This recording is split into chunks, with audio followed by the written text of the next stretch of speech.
So welcome to the panel. I thought I would try what we're putting many of our students through right now, and that is the flipped classroom. Since I didn't send you homework in advance, I'm not expecting you to present. Sometimes that happens, right? But what I'd like to do is see all of you as our panel today. Want to continue the theme that Angel established, sort of the coming together rather than competing. The official title of the panel is Strategic Alliances on and off campus, so really thinking about the alliance as that sharing and what is the form and function of the alliance. I'd love to hear from all of you, because one thing I really appreciate about this conference is the coming together of the diversity of roles, of perspectives, of the technologies, and of the real estate. So, our sites, our venues, our technologies are all different. The way we see things has great variance as well. So we also can look at research grants, successes and failures, as part of that conversation, because grants really are partnerships. And so throughout the last few days, we've heard, well, Angel talked about that sort of shared asset approach.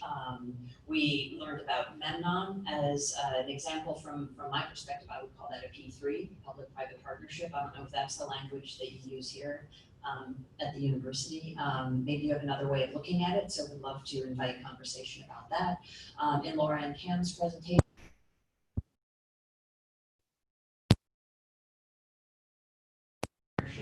some sort of traditional funding models. At University of Wyoming, I know you have the naming in the Shell 3D Visualization Center. When we had our conference last year with Frank, we know that you have sort of an ultimate partner there in the Vatican, providing content. And I know, content can be a sticky wicket for venues like mine, which are really designed to share content, but don't have the researchers or the area of focus that comes with it. So even someone who can provide content is something that I'm always struggling to find in terms of a partner or alliance. And then also here we have art demonstrating a partnership with Mechdyne. And then Kurt talked about changing his perspective on what is the relative position of partnerships with local IT entities. And again, from my perspective, I'm with a venue that was created in a complete silo separate from IT. And so we've had this pendulum swing of, they say, oh, you didn't want us in the beginning, now you want us, and we'll see how that goes. So, there's these challenges, and it all comes often down to diplomacy, finding where is the value of the shared asset to make sure that there is parity there. And I appreciated Angel's reference to consensual. So what are the consensual standards? How do we opt into what partnership or alliance means? And so I propose that we do a speed round, and we'll start the microphone at one end. I'll help facilitate across the dendritic chasms or whatever this gap might be. And if everybody could just talk, give a quick example, bottom line, when you hear alliance and think about the work you do, who is a strong ally? What is a strong partnership, and a quick why? Alliances for me are people who share the same vision, want to grow the same strengths. I guess is the best way I can define it. Well, not on the spot or anything. A room of introverts, welcome. Well, in my experience working in a public library previously to my current position, I would say that partnerships and alliances were essential and key. Working in places that the funding is low, we constantly are looking for those alliances and partnerships, and I would define that as anyone who, I was always looking for that mutual benefit, so hopefully they could get something out of it and we could get something out of it, but ultimately that was the only criteria that I would look for is, why would they want to do this? I need them, why would they want to do this? And try to look for that kind of mutual benefit. Well, Zigzag around the back. I kind of agree with what you just said with the strategic alliances, in a sense that, the work I'm doing, visualization, VR, all of these, you know this just as much as I do. It's a collaborative effort. You have some kind of application area that you're working with, and so you have to look for somebody to partner up with. And I think that's a very strategic investment in the sense that both parties have to benefit from it. And, keep those partnerships going and go from there. Hi, I'm learning to use my space as it gets built here shortly. But we already have a pretty good connection between College of Arts and Sciences, College of Innovation and Design, and College of Engineering. So the faculty in College of Engineering, Steve Cutchin, right now kind of is building our backstage, is what I like to tell the public. And then our gaming department, I'm envisioning will be joining us later when we're ready to put that content in. But meanwhile, I feel like my role is to really, as a director, is to look for the faculty that want to play and to have conversations with them one-on-one to see really what is going to help them use this tool to advance knowledge, to advance our understanding of the world. And it's not just through art. I have a love for science too, and the STEAM and the way those come together. And so I'm really excited about the space being able to do that. Well, since we operate more as sort of a campus-wide resource, the University of Wyoming alliances are obviously extremely important for us. So it was a pretty skeptical initial engagement that we had from various parties around campus, and I think we were at a point where we have the trust of anybody who comes to us by word of mouth. So sort of building those alliances over time has helped us be able to engage in new projects and endeavors without a lot of skepticism that might typically come, a facility that's built around a box of projectors. And a great ally right here in our streaming service. Hello, thank you for being partner with us here. Oh, I didn't think I was talking. Okay. In a more like broader sense, I'd say alliances are something that you just have to make sure that each person is benefiting from each other. It's not like a consultation where you might help somebody and they might give you money in return or thank you in some way, but having that build respect for each other and having a goal for one each other or one for another, and not just doing it for personal gain in some way. So I think that's why alliances are very important now more than ever. My example would be Computer Canada. It's perhaps a little bit different, but it's the national supercomputer infrastructure in Canada. I think they do this collaboration visualization tools.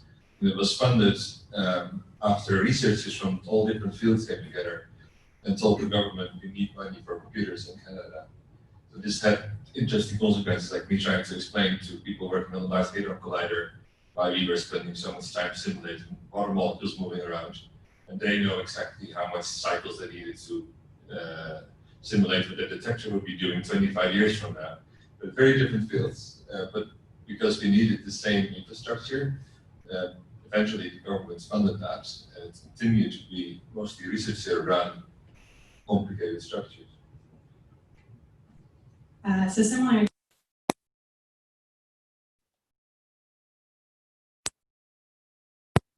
community, and so to make our spaces worthwhile, we have to figure out these partnerships and get people to use it.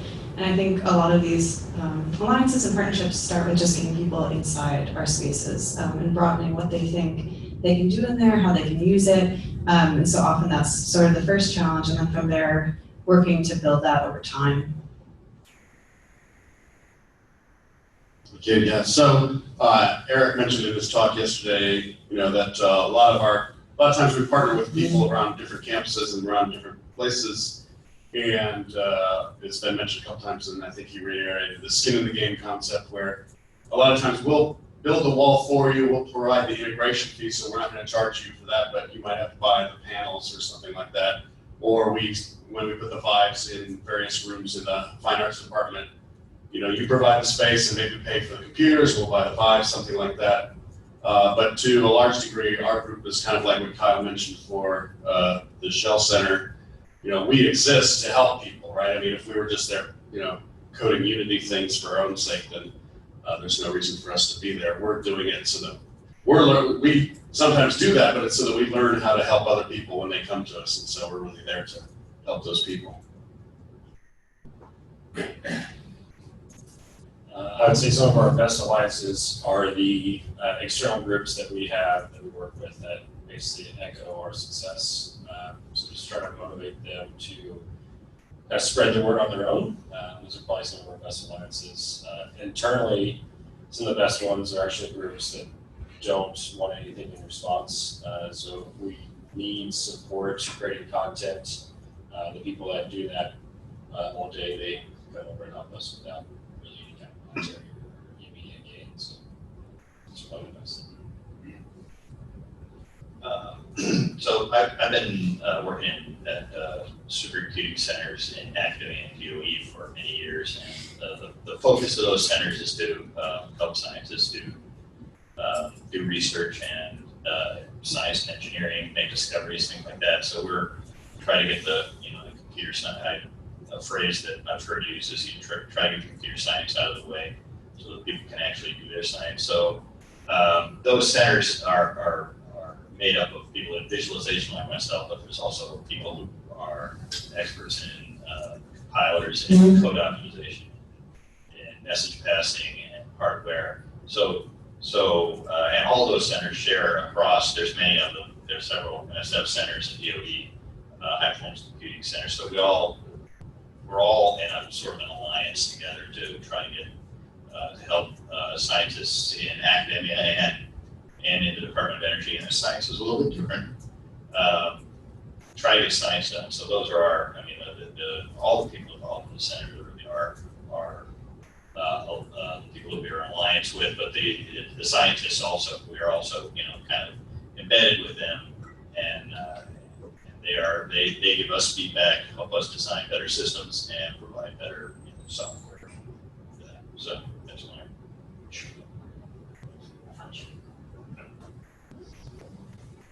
So I think in the general sense of a good strategic alliance, I think the shared vision is probably the central heart of it.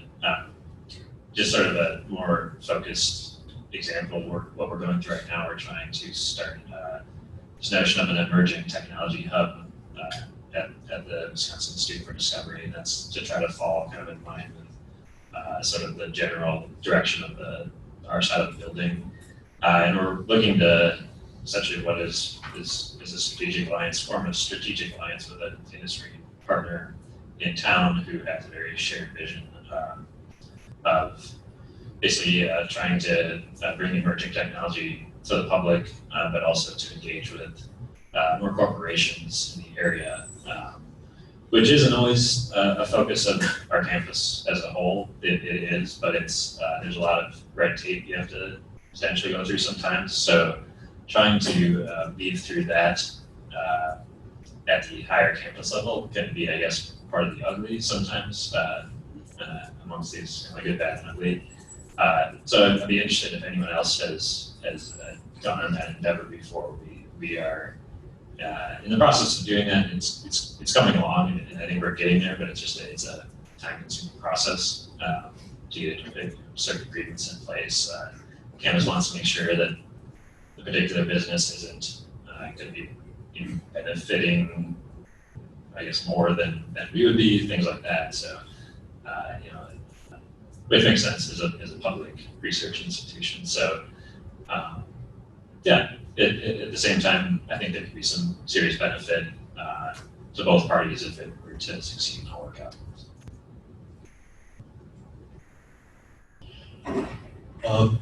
Working on a liberal arts campus, I've had a lot of opportunities to serve as an evangelist for VR in the classroom as well as in research. And the best partnerships and alliances that I've been able to form on campus, internationally, have a foundation based on not so much me coming to them and saying, hey, VR is it, you better get on the bandwagon or you're going to be left behind, you'll be obsoleted. No.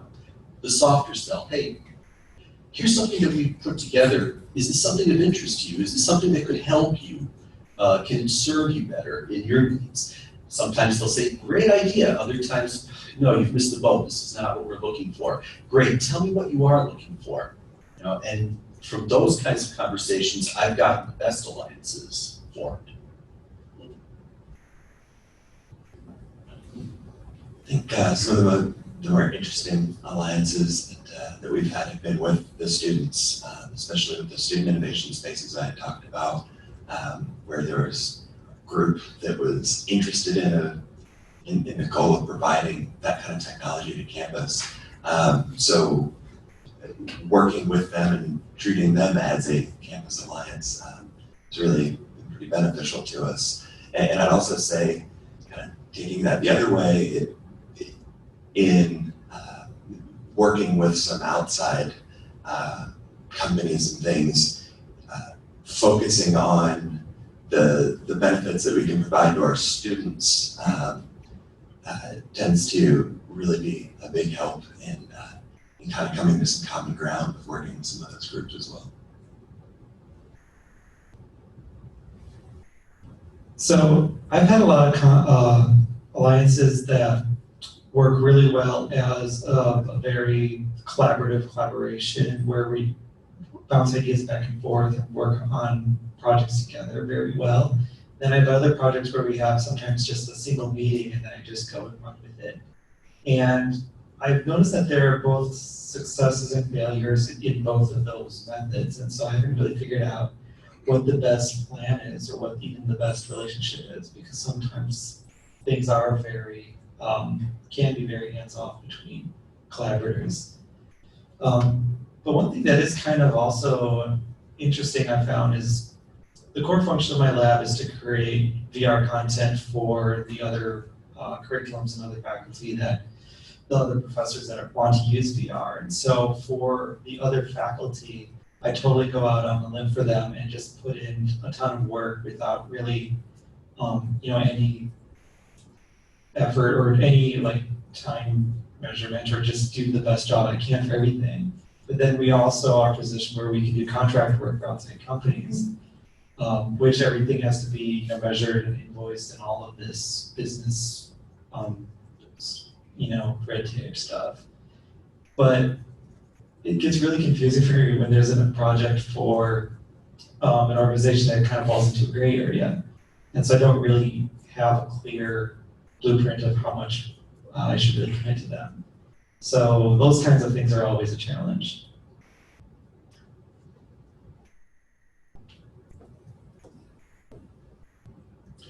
So one of the unique aspects of working at the Peterstadt Center at the University of Michigan is that we do visualization there, but we also have a lot of media studios, like video studio and audio studio. So I think sometimes just knowing the people around your colleagues, that knowing what they do can help to augment your, can help to add to your projects that you're doing. So as an example, we had a project coming in from the film school that wanted to take and do a VR replication of the movie Citizen Kane. So students would go in and shoot the film with their own style.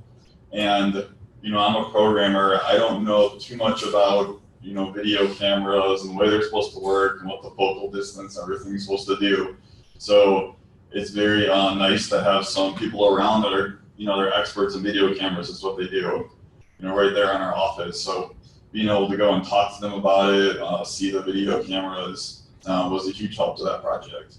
So yeah, I think just kind of being aware of, especially in university where there's so many domain experts just everywhere within the campus. Yeah, I think some of our best alliances are with our customers, especially when we get credit for the work we do, because we rely on that to get other work. So as a developer, my background is architecture, as I said at the beginning of this conference, but I became a software developer instead of an architect. But anyway, I think our best alliance, and we get I work with Sean, so we're a university resource. We get projects from all over campus. You'll get different stories about what the alliances are depending on where you are and who you're talking to in the organization chart. So the high up people think we have a special mission to the so-called North Campus colleges, which are mostly the creative art and design, architecture and urban planning, music, theater and dance, and engineering. Those are like the 4 units that are on the same part of campus as us. And they're always sort of courting those deans and trying to make a committee of those deans to get funding for the Duderstadt Center. But in terms of the project work we do, it's recently mostly with the health sciences. We get a bunch of stuff on medicine and nursing and dentistry that have really been supporting our software development. And the best alliances are the ones where, when it's all said and done and they publish the paper or they do the interview or something, they mention us. Yes, you know, didn't sort of somehow spring from their imagination this wonderful thing that gets all the press. That yes, it was the Duderstadt Center that helped us with that, because we need that. We need the regents and the deans and provosts and all those people to know that we exist and we're performing some useful function for the rest of the campus. We have this cave to pay for. People need to know that we're, you know, using it to the benefit of the campus. Not sure what I have to say. So let's see. We got strategic partnerships with other institutes, for example. As we work as a company as ART, produce new product, and it's in the production development time. So we give it to institutes, possible customers of the future, and then we develop together. So they give us the input, what their needings are, and we give them the technology to figure out what their needings could be. And the same with exhibitions. So we partner up with different companies. So we got one technology, the other company got a different technology, the third company with third technology. We mix up everything together, and all the people who come to the exhibition can benefit from the partnership of all the three parties.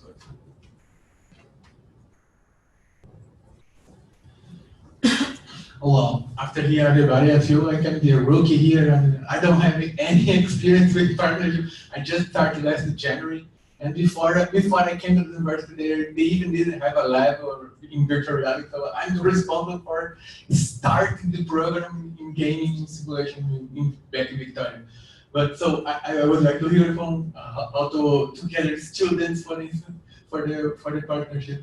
But my idea, because I come from a small university, my original idea was trying to partner with local companies in my town.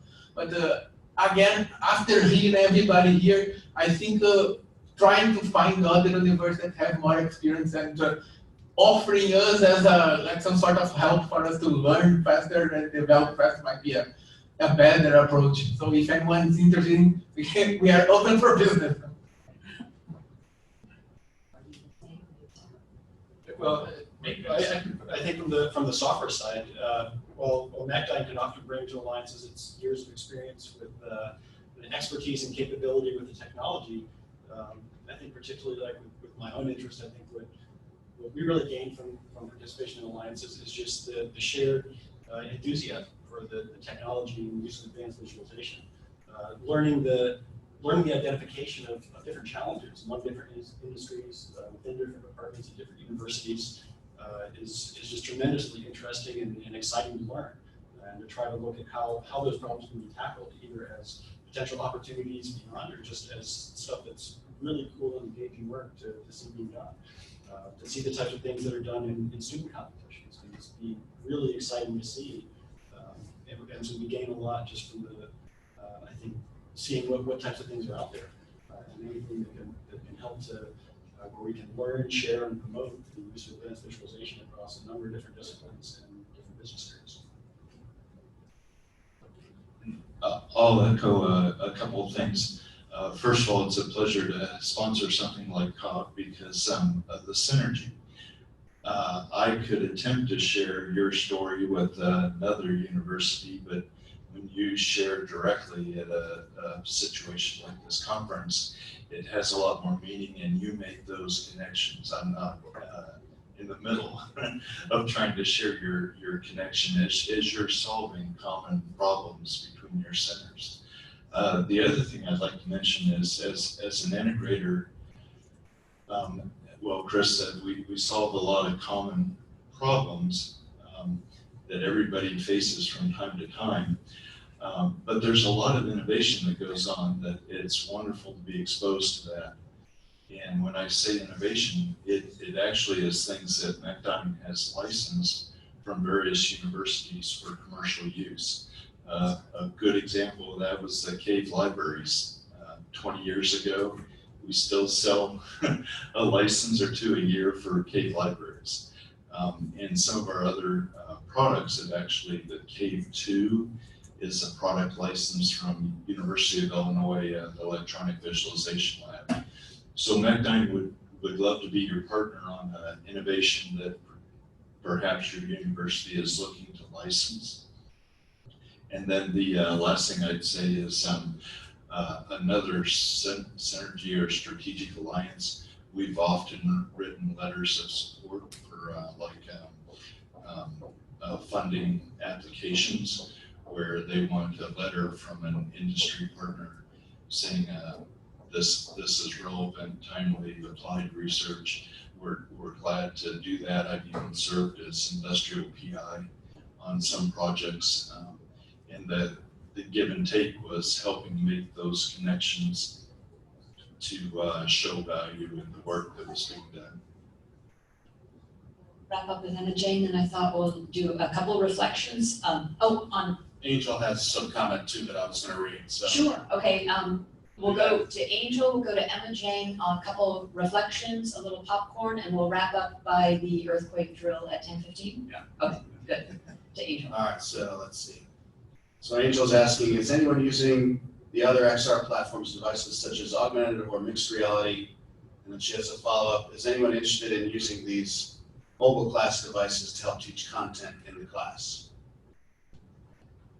Okay, good questions into the room, and we have her follow-up contact, so we can also follow up directly if anyone wants to make that connection. And I guess Emma Jane, you'll just give your general response. Yep, on the lines. Does anybody want to respond to Angel's questions though? Right, here's Scott. Yeah, we do make use of both the HoloLens and the Magic Leap, and we deliver quite a bit of content to mobile devices because those are the most available to the widest range of our clientele. Yeah, and so I'll speak for Chauncey. So Chauncey's speaking later, but he's not here yet. He does a lot of stuff with Euphoria and tablets and things like that. We showed some of that Tuesday night. So yeah, we kind of do a mix of things, and we do include the mobile stuff. And he also used the HoloLens for that as well. All right, I'll let him go. I think one thing that springs to mind for me is that we have the spoken of and the very visible alliances, which we can name with our own organisations, but it's the other unspoken, invisible alliances that spring to mind for me that I now put a lot more time and effort into. And I think sometimes it might feel like the small things that we even forget or don't even realise that we are nurturing sometimes that the bigger things come from. So our alliances with students and faculty, as Nate mentioned already, are absolutely fundamental. If we don't have those and don't make those work, we've got nothing. So for example, we used to provide services to anthropology and lend them out 360-degree cameras, and that was great. And we got a little fee, and that was nice.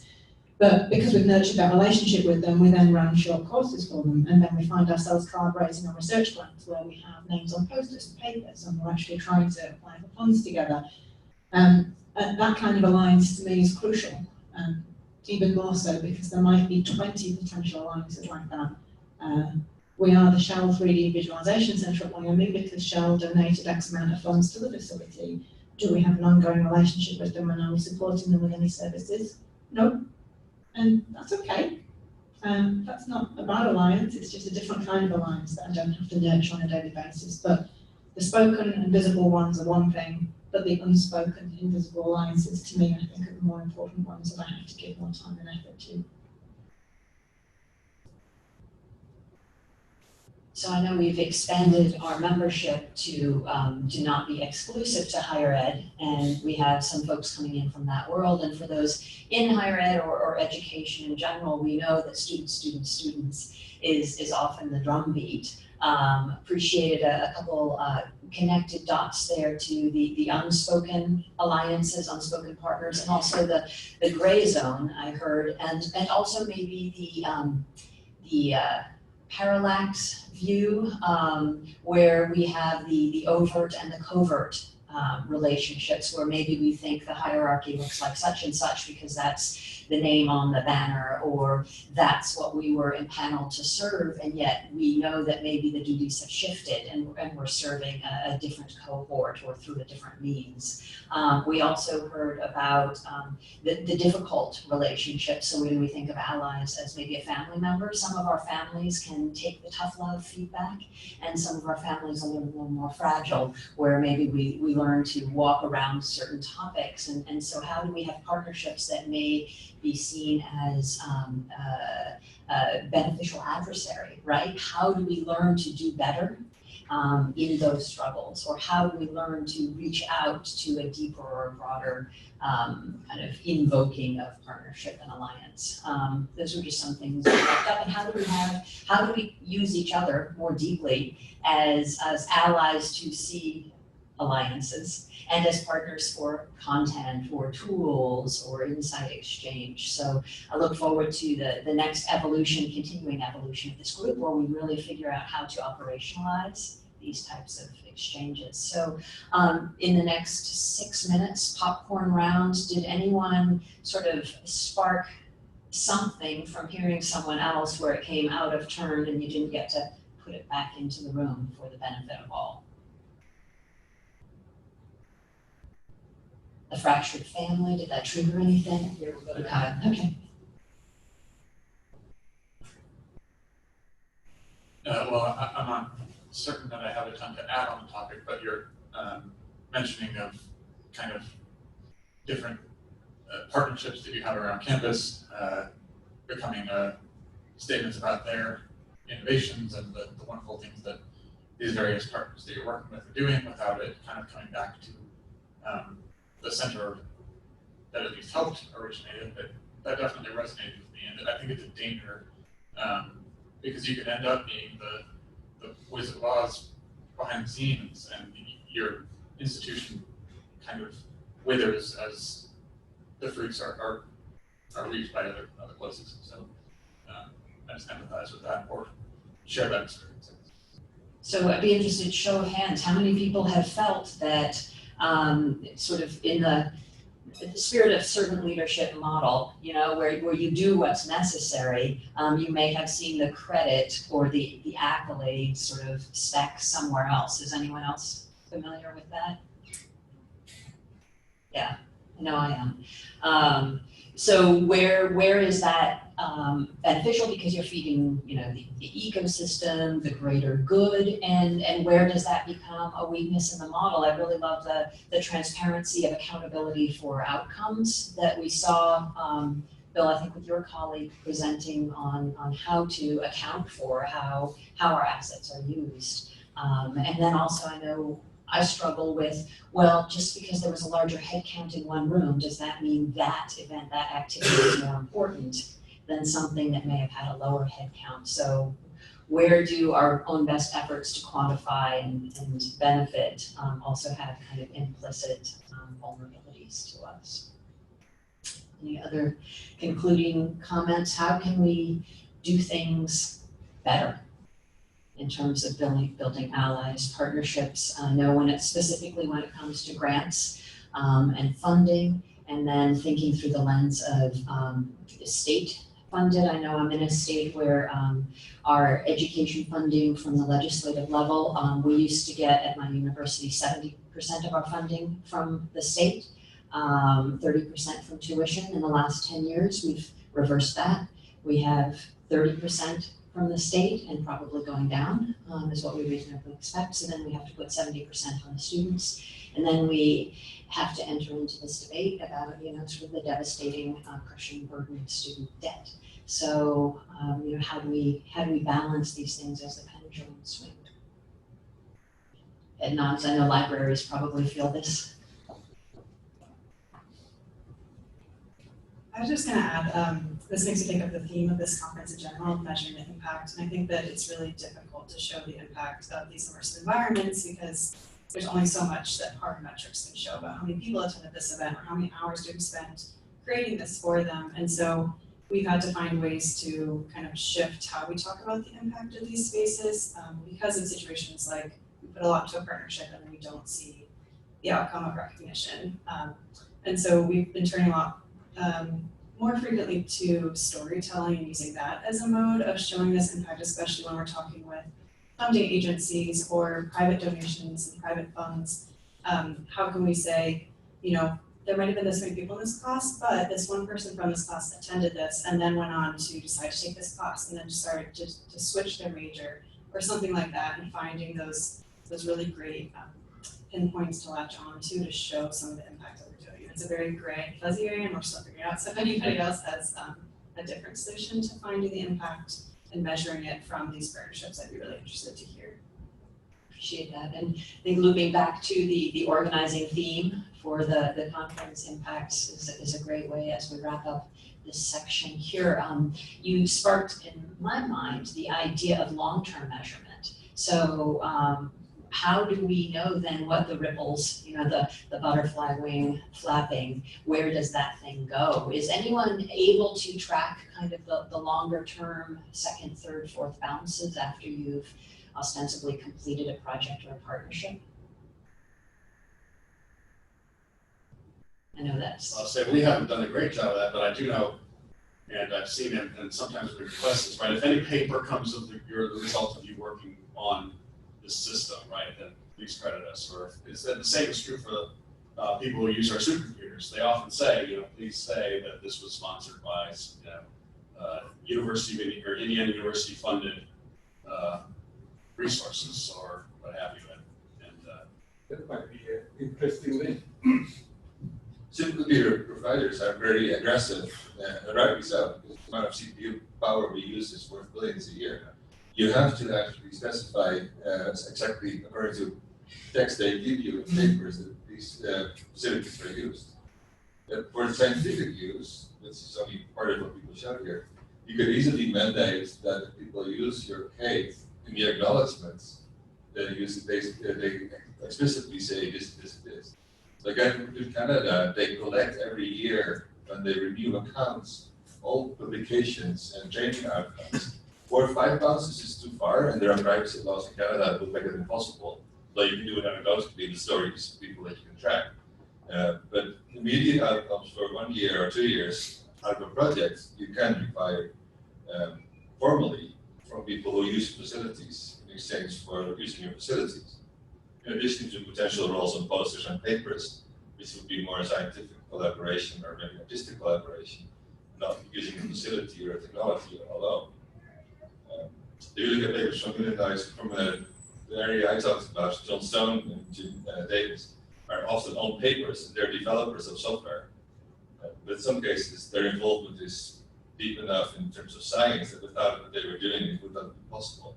Anyway, my simple point is if people use your facilities and do publish things with it, require that they actually acknowledge you formally in papers and posters and track that information.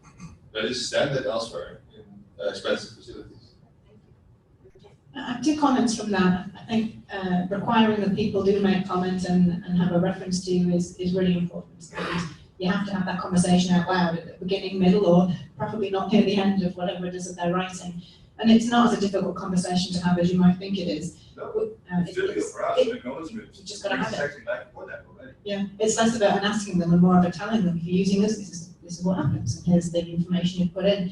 If I give one brief example, Kyle, of some work that you did with chemistry 18 months ago, where chemistry approached us and said, we'd like some nice artwork for a research paper, and we said, yeah, we can do that, we can provide the service of some beautiful fine artwork. Kyle started developing some fine artwork and talked to the faculty member about what it was going to represent and why and how, and within 12 months, suddenly Kyle is developing with them a program that's got game logic in it that's absolutely steering the conclusions of their research. So whilst they were talking about how the art was going to be represented, that then made the faculty member in the group actually change the whole mindset about what they were trying to build and why.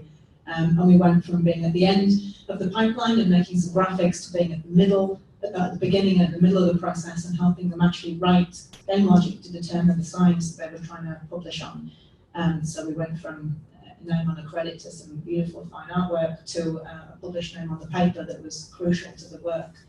And also that was a member of faculty who was very sceptical about working with us and didn't necessarily, was actually quite vocal about saying, well, this is all very cute, but it's really just for the artwork, isn't it? We're just going to make pretty pictures. And we got on board with we can do pretty pictures, and then within 12 months, we totally turned it on his head. He said, yeah, okay, I totally get it now. This can be instrumental to what I'm doing, which was excellent. The comment I wanted to make in response to what you said, Sarah, about the ripples are far and wide outside of the visualization center when we think about the impact that we have. If you think that within 10, 15 years ago, people were building little supercomputers under the desk before there was the campus infrastructure for supercomputing. So now we get calls from someone saying, so I just bought 5 vibes, I'm not quite sure what to do with them, but we had a great experience in your center and we looked at one project we did and now we want to do it all on our own. That's a ripple.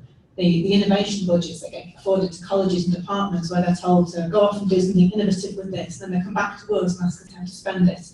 So the ripples are the campus-wide effect for whatever kind of resource you have, where should it be and how big should it be and who's going to use it. And those are the more painful political ripples that you've then got to try and manage so that funds aren't wasted and equipment isn't duplicated and the human capital is used wisely. Thank you. So we'll do 3 more, and I know we are over, so we have 1. We'll go to Frank, Lisa, and then if I could ask everyone to follow up the conversation, keep it going on the Slack channel, that'd be wonderful.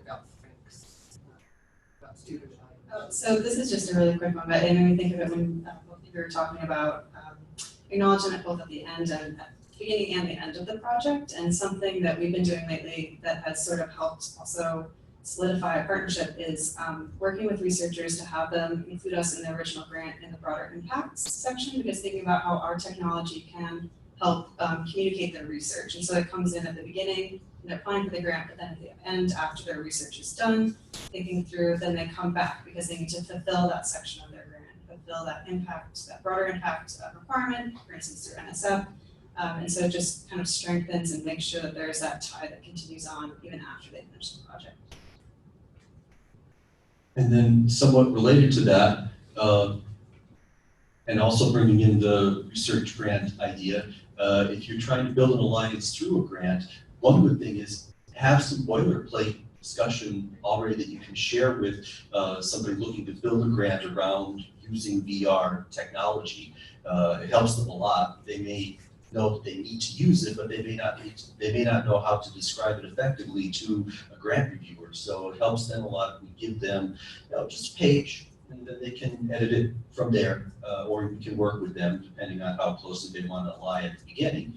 And because of that, I know I've got 2 grants now from my engineering college that our cave figures prominently in because I gave them this, and now we're collaborating on that.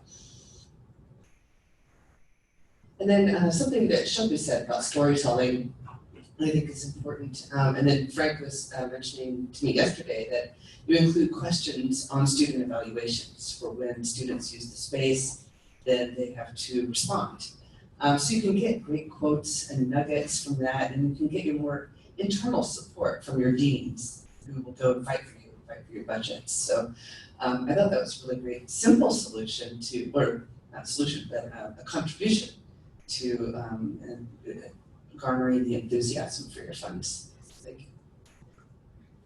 All right, so another comment from Angel. For Washburn, thanks for us having a conference and inviting her. And then she says for the topic we're talking about, and talking about state support and rising tuition costs, she says for Houston's industry, they created events to showcase industry, growth sharing, and invited local and state government representatives to their event. The goal was to get identical tax benefits that Austin is getting for their industry. And she says recently a congressman came out to participate in presenting their event, and that garners the attention as well, especially since it was broadcasted live streamed with announced sponsors and partners. And she says with limited funding, partnership was formed with software companies that needed more exposure. And then she adds one good feature of the recent event is that they had the first digital healthcare Hippocratic oath. Nice. Thank you, Angel. Thank you, Angel. So how many folks have been active on the COV Slack channel by show of hands? So the good news is I see tremendous opportunity here, right? So how many people will become active on the COG Slack channel by show of hands? Okay, no shame in not raising your hand, but we'll all just turn and stare at you, right? Okay, thank you all. Let's wrap it up there, and please, let's keep the conversation going because this is one of the great powers of our convening here. So